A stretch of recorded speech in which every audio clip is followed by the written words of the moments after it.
सभी किसान दोस्तों को मेरा यानी कि अंशु कुमार का नमस्कार।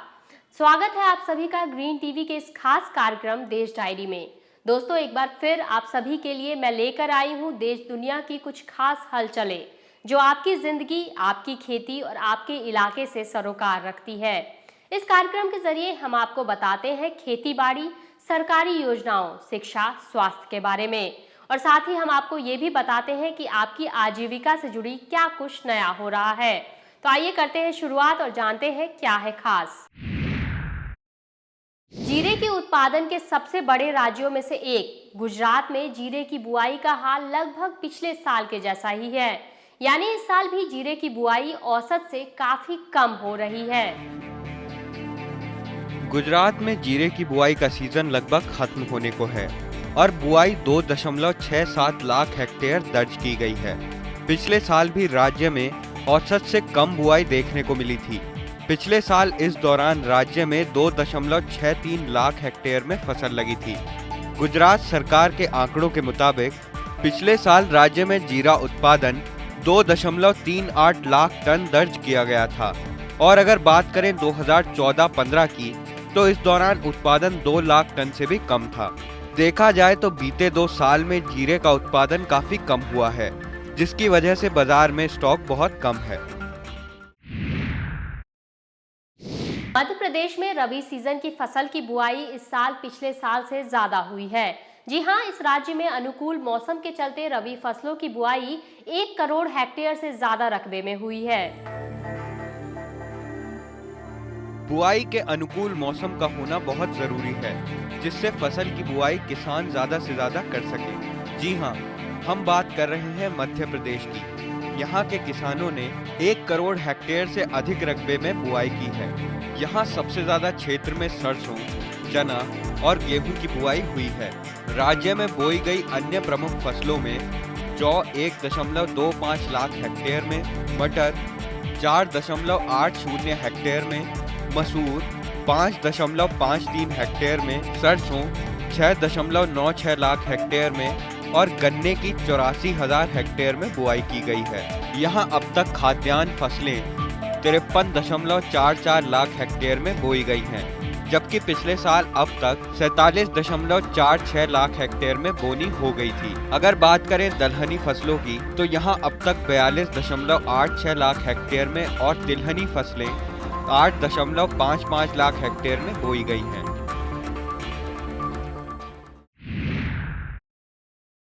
आम लोगों की जेबों पर एक बार फिर से महंगाई का डाका पड़ने वाला है, क्योंकि जल्द ही चीनी के दामों में बढ़ोतरी देखने को मिल सकती है। चीनी की कीमतों में बढ़ोतरी देखने को मिल रही है। जी हां, वायदा कारोबार में चीनी की कीमत 0.43% की बढ़ोतरी के साथ 3,740 रुपए प्रति क्विंटल हो गई है। बाजार विश्लेषकों का कहना है, हाजिर बाजार में थोक उपभोक्ताओं की मांग बढ़ने के बाद कारोबारियों द्वारा अपने सौदों के आकार को बढ़ाने से मुख्यतः वायदा कारोबार में चीनी कीमतों में तेजी आई है। गुजरात में मूंगफली खरीद को बढ़ावा देने के लिए राज्य सरकार ने एक कदम उठाया है, जिसके तहत राज्य में सरकारी एजेंसियों की ओर से मूंगफली की खरीद पर लगने वाले 5% वैट का भुगतान नहीं करना पड़ेगा। देश के सबसे बड़े मूंगफली उत्पादक राज्य गुजरात में मूंगफली की सरकारी खरीद को बढ़ावा देने के लिए राज्य सरकार ने सरकारी एजेंसियों को राहत दी है। यहाँ की सरकारी एजेंसियों को मूंगफली की खरीद की जाने पर 5% वैट का भुगतान नहीं करना पड़ेगा। National agriculture cooperative marketing federation ने राज्य में 4 कंपनियों को सरकार के लिए मूंगफली खरीद का जिम्मा सौंपा हुआ है। गुजरात स्टेट को कोऑपरेटिव कॉटन फेडरेशन बानस डेयरी, साबर डेयरी और Gujarat farmer marketing producers federation को मूंगफली काम के लिए लगाया गया है। अब जल्द ही रबड़ इंडस्ट्री की दिक्कतें दूर होने वाली है। जी हां, रबड़ इंडस्ट्री में तकनीक समेत विभिन्न समस्याओं से लड़ने के लिए ऑल इंडिया रबड़ इंडस्ट्रीज एसोसिएशन ने त्रिपुरा विश्वविद्यालय से हाथ मिलाया है। त्रिपुरा यूनिवर्सिटी जल्द ही रबर इंडस्ट्री की परेशानियों का समाधान करेगी। इसके लिए all India rubber industries association ने त्रिपुरा विश्वविद्यालय से हाथ भी मिला लिया है। इस साझेदारी से रबर एजुकेशन और इसमें काम करने वाले कामगारों को कुशल प्रशिक्षण दिया जाएगा। इस इंडस्ट्री से जुड़े लोगों को व्यापार प्रासंगिक कौशल से रूबरू कराएंगे। ये समझौता औद्योगिक वातावरण पैदा करने के लिए है ताकि इसमें मौजूदा समस्याओं को समझकर उन्हें समय से दूर किया जा सके।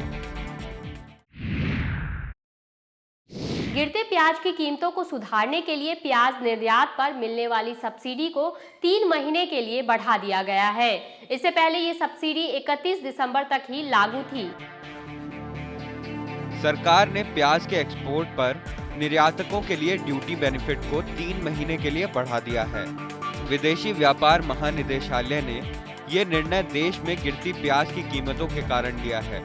इस योजना के तहत निर्यातकों को निर्यात में 5% क्रेडिट दिया जाएगा। अब तक ये रियायत 31 दिसंबर तक ही लागू थी। National horticultural research and development foundation के आंकड़ों के मुताबिक पिछले 1 महीने में देश के अंदर सब्जियों की औसत कीमत 636 रुपए प्रति किलोग्राम से घटकर 579 रुपए प्रति किलोग्राम पर आ गई है। इस दरमियान कैश क्रंच के कारण सब्जियों की डिमांड में कमी आई है।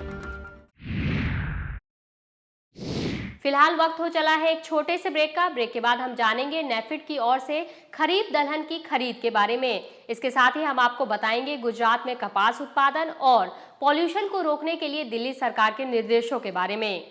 सरकार की ओर से किसानों से दलहन की खरीद करने वाली एजेंसी नेफेड की ओर से खरीफ दलहन की खरीद में लगातार इजाफा हो रहा है। 27 दिसंबर तक नेफेड ने देश भर से 1,38,234 टन दलहन की खरीद की है, जिसमें से सबसे अधिक खरीद मूंग की हुई है। ब्रेक के बाद आप सभी का स्वागत है। देश के वनस्पति तेल उद्योग संगठन solvent extractors association of India यानी SEA ने सरकार से आगामी बजट में तिलहन पर आयात शुल्क को घटाने की मांग की है। उद्योग संगठन solvent extractors association of India यानी SEA ने सरकार से तिलहन पर आयात शुल्क को घटाकर 5 से 10% करने की मांग की है। फिलहाल देश में तिलहन आयात पर 30% इंपोर्ट ड्यूटी लगती है। अगर तिलहन पर आयात शुल्क में कटौती होती है तो इससे उद्योग का फायदा होगा और उद्योग को अपनी क्षमता के मुताबिक तेल उत्पादन करने के लिए तिलहन मिल सकेगा। देश के वनस्पति तेल उद्योग की जितनी क्षमता है उतनी क्षमता के मुताबिक तिलहन मौजूद नहीं है। फिलहाल उद्योग की जितनी क्षमता है उसके मुताबिक सिर्फ 35% ही तिलहन मिल पा रहा है। सरकार की ओर से किसानों से दलहन की खरीद करने वाली एजेंसी नेफेड की ओर से खरीफ दलहन की खरीद में लगातार इजाफा हो रहा है। 27 दिसंबर तक नेफेड ने देश भर से 1,38,234 टन दलहन की खरीद की है, जिसमें से सबसे अधिक खरीद मूंग की हुई है। नेफेड की ओर से खरीफ दलहन की खरीद में लगातार इजाफा हो रहा है। नेफेड के आंकड़ों के मुताबिक 27 दिसंबर तक देश भर से 42,992 टन उड़द और 1,565 टन तुअर यानी अरहर की खरीद की गई है। मूंग और उड़द की खरीद करीब 3 महीने से चल रही है, जबकि तुअर की खरीद को शुरू हुए अभी करीब 10 दिन ही हुए हैं। ऐसे में आगे चलकर मूंग और उड़द की खरीद में कमी आ सकती है और तुअर की खरीद में तेजी से बढ़ोतरी होने का अनुमान लगाया जा रहा है। नेफेड के अलावा फूड कॉरपोरेशन ऑफ इंडिया और SFAC के जरिए भी किसानों से दलहन की खरीद की जा रही है। प्राकृतिक रबड़ किसानों ने रबर के आयात पर बैन लगाने की मांग की है। इसके साथ ही इन किसानों ने सस्ते टायर के आयात को भी रोकने की मांग की है। इंडियन रबर ग्रोअर्स एसोसिएशन ने वाणिज्य मंत्रालय से रबर इंपोर्ट पर करीब 6 महीने तक रोक लगाने को कहा है, जबकि एक्सपोर्ट पर प्रोत्साहन देने की मांग की है। एसोसिएशन के मुताबिक नेचुरल रबर का इस समय उत्पादन में ही करीब 172 रुपए प्रति किलोग्राम की लागत आ रही है, जबकि नेचुरल रबर का आयात भारत में 139 प्रति किलोग्राम पड़ रहा है। ऐसे में घरेलू किसान परेशान हैं। मौजूदा समय में किसानों को जो परेशानियां हैं उन्हें समझकर सरकार को उनकी सहायता के लिए तेजी से कदम उठाने चाहिए। एसोसिएशन ने मंत्रालय से मांग की है कि मौजूदा समय में देश में सस्ते टायर भी इंपोर्ट किए जा रहे हैं, जो ग्राहकों और व्यापारियों दोनों के लिए ठीक नहीं है।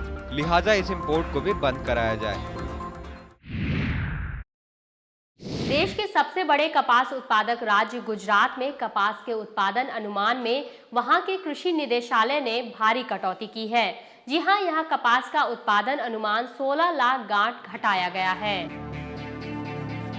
देश के सबसे बड़े कपास उत्पादक राज्य गुजरात में कपास का उत्पादन अनुमान से कम हुआ है।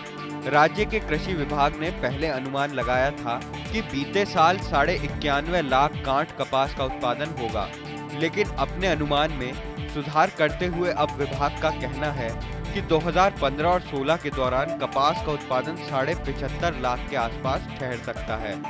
मौजूदा वित्त वर्ष में भी राज्य के कृषि विभाग की ओर से 2016-17 के जारी पहले अग्रिम अनुमान के मुताबिक राज्य में 84.07 लाख गांठ कपास पैदा होने का अनुमान है।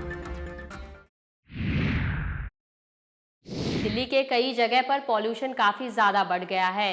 इन जगह पर पॉल्यूशन को जल्द ही कंट्रोल करने के लिए दिल्ली सरकार ने एनवायरनमेंट डिपार्टमेंट को निर्देश दे दिए हैं। दिल्ली के आनंद विहार और पंजाबी बाग में पॉल्यूशन काफी तेजी से बढ़ रहा है। इसे देखते हुए दिल्ली सरकार ने इन दोनों जगह पर पॉल्यूशन को कंट्रोल करने के लिए तुरंत उपाय करने के निर्देश दिए हैं। दिल्ली सरकार के एनवायरनमेंट मिनिस्टर इमरान हुसैन ने राजधानी की आबोहवा के मौजूदा हालात पर अधिकारियों के साथ मिलकर रिव्यू मीटिंग की। इसमें एनवायरनमेंट डिपार्टमेंट और Delhi pollution control committee DPCC के अधिकारियों ने हिस्सा लिया। इमरान हुसैन ने सभी एजेंसियों से ओवरलोडेड गाड़ियां, धुआं छोड़ने वाली गाड़ियां और जिनके पास pollution under control PUC certificate नहीं है, इन सभी पर सख्त एक्शन लेने के निर्देश दिए हैं। आने वाले कुछ महीनों में दूध के दाम बढ़ने वाले हैं। इससे जुड़ी कुछ अमूल और मदर डेयरी जैसी कोऑपरेटिव संस्थाएं आने वाले महीनों में कीमतों में इजाफा करने की योजना बना रही है। अमूल और मदर डेयरी जैसी कोऑपरेटिव संस्थाएं आने वाले महीनों में दूध की कीमतों में इजाफा करने की योजना बना रही हैं। अमूल ने पिछले एक महीने में गाय के दूध का प्रोक्योरमेंट प्राइस 10% बढ़ाकर 30 रुपए प्रति लीटर कर दिया है। इसके साथ ही भैंस के दूध का दाम बढ़ाकर 41-42 रुपए प्रति लीटर हो गया है। कंपनी इसमें आगे और इजाफा कर सकती है। Gujarat cooperative milk marketing federation के मैनेजिंग डायरेक्टर RS सोडी ने कहा कि इस वक्त देश में डेयरी कोऑपरेटिव्स और निजी कंपनियों के पास SMP का कैरी फॉरवर्ड स्टॉक 32,000 टन से 35,000 टन के बीच है। एक साल पहले ये स्टॉक 1.25 लाख टन था। वक्त हो चला है एक और छोटे से ब्रेक का, लेकिन आप कहीं जाइएगा नहीं, क्योंकि ब्रेक के बाद बात करेंगे पूर्वी उत्तर प्रदेश में चीनी मिलों ने यहाँ के किसानों के लिए कौन सी योजना बनाई है।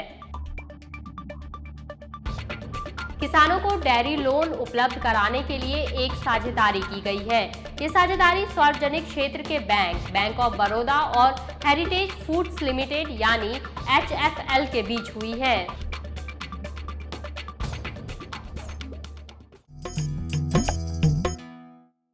ब्रेक के बाद एक बार फिर से आप सभी का स्वागत है देश डायरी में।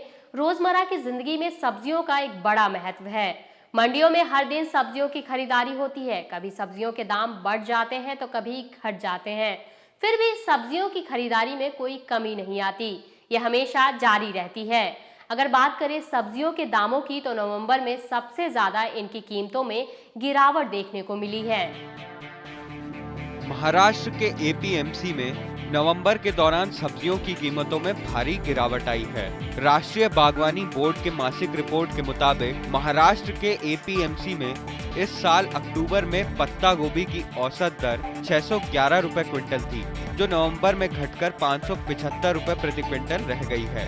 इसी तरह बैंगन की दर अक्टूबर में 2663 रुपए प्रति क्विंटल थी, जो नवंबर में घटकर 1018 रुपए प्रति क्विंटल रह गई है। अक्टूबर में फूल गोभी की दर 1316 रुपए प्रति क्विंटल थी, जो नवंबर में घटकर 814 रुपए प्रति क्विंटल रह गई है। राजस्थान के जयपुर में बेजुबान पक्षियों के लिए कल्पतरु संस्थान एक अभियान शुरू करने जा रहा है, जिसमें पक्षियों का पूरा ध्यान रखा जाएगा। ये महाअभियान 4 दिनों तक चलेगा, जिसमें 750 कार्यकर्ता अपना सहयोग देंगे।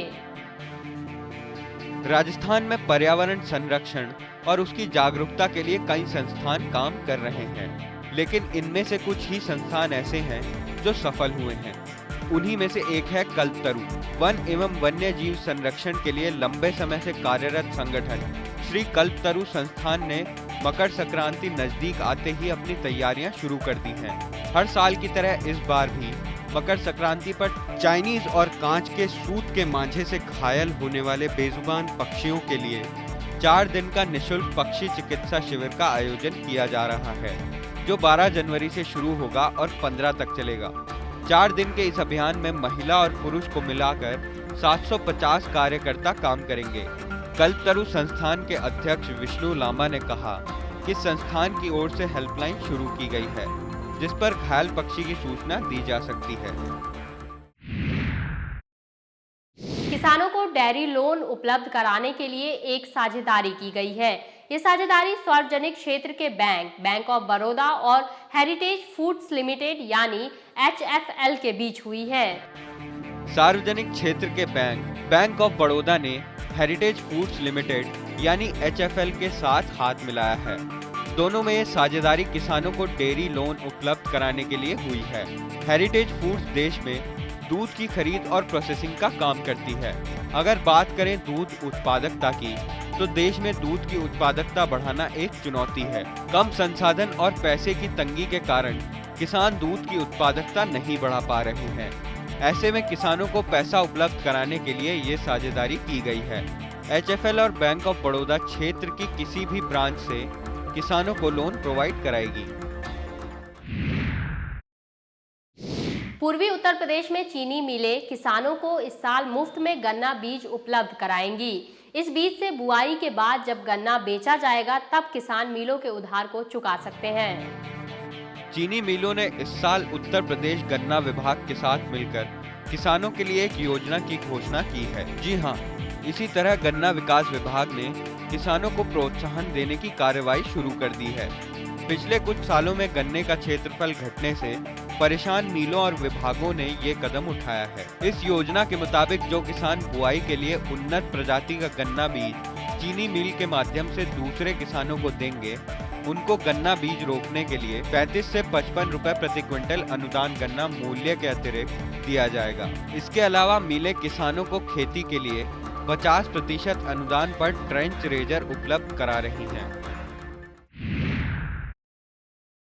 चिकनगुनिया से कई लोगों की मौत हुई और सैकड़ों लोग इससे पीड़ित भी हो रहे हैं, लेकिन अब इससे घबराने की जरूरत नहीं, क्योंकि इसके इलाज के लिए वैज्ञानिकों ने एक टीका तैयार किया है। चिकनगुनिया से जूझने वाले लोगों के लिए एक अच्छी खबर है, और वो ये है कि वैज्ञानिकों ने चिकनगुनिया का पहला टीका तैयार किया है। दिलचस्प बात ये है कि जिस वायरस से इसे तैयार किया गया है, उससे लोगों पर कोई साइड इफेक्ट नहीं होगा। यानी ये वैक्सीन लोगों के लिए सेफ और इफेक्टिव साबित हो सकती है और सिर्फ कीटों को प्रभावित करती है। ये इलैट के क्लोन से एक हाइब्रिड वायरस बनाया गया है, जो मच्छरों द्वारा फैलाए गए चिकनगुनिया वायरस के खिलाफ एंटीबॉडी बनाता है। ये एंटीबॉडी तकरीबन 9-10 महीने तक इफेक्टिव रहता है और वायरस से प्रोटेक्ट करता है। देश के प्रधानमंत्री ने आम जनता और किसानों को नए साल का एक अच्छा तोहफा दिया है। अब ये बात तो आपके जहन में जरूर आ रही होगी कि प्रधानमंत्री ने ऐसा कौन सा कार्य शुरू कर दिया है जिससे हमें फायदा होगा। तो सुनिए, इन्होंने अपने संबोधन में आम आदमी, किसानों और वरिष्ठ नागरिकों और गर्भवती महिलाओं के लिए योजनाओं की घोषणा की है। प्रधानमंत्री नरेंद्र मोदी ने देश के नाम संबोधन दिया। इस संबोधन में इन्होंने गरीब लोगों, किसानों, महिलाओं और वरिष्ठ नागरिकों, छोटे उद्यमियों और मध्य वर्ग के लिए कई योजनाओं की घोषणा की है। इसके साथ साथ इन्होंने बेईमान लोगों के खिलाफ सख्त कार्रवाई करने की चेतावनी भी दी है। किसानों के लिए प्रधानमंत्री ने घोषणा की है कि जिला कोऑपरेटिव बैंक और प्राथमिक सोसाइटी से लिए गए ऋण पर बैंक 60 दिन तक कोई ब्याज नहीं लेंगे। साथ ही इनको बड़ी राहत देते हुए प्रधानमंत्री ने 3 करोड़ किसान क्रेडिट कार्ड को रुपए कार्ड में बदलने की घोषणा की है। छोटे व्यापारियों के लिए भी योजनाओं की घोषणा की है। इन्होंने कहा है कि सरकार ने छोटे कारोबारियों को करों में बड़ी राहत देने का फैसला किया है। इसके साथ ही आर्थिक सहायता के रूप में 6,000 रुपए जमा किए जाएंगे ताकि ग्रामीण क्षेत्रों की महिलाएं चिकित्सा खर्च वहन कर सकें। तो दोस्तों आज के देश डायरी में बस इतना ही। हम फिर मिलेंगे कुछ और नई जानकारियों के साथ। तब तक कृषि से जुड़ी तमाम हलचलों के लिए आप देखते रहिए ग्रीन टीवी और मुझे दीजिए इजाजत। नमस्कार।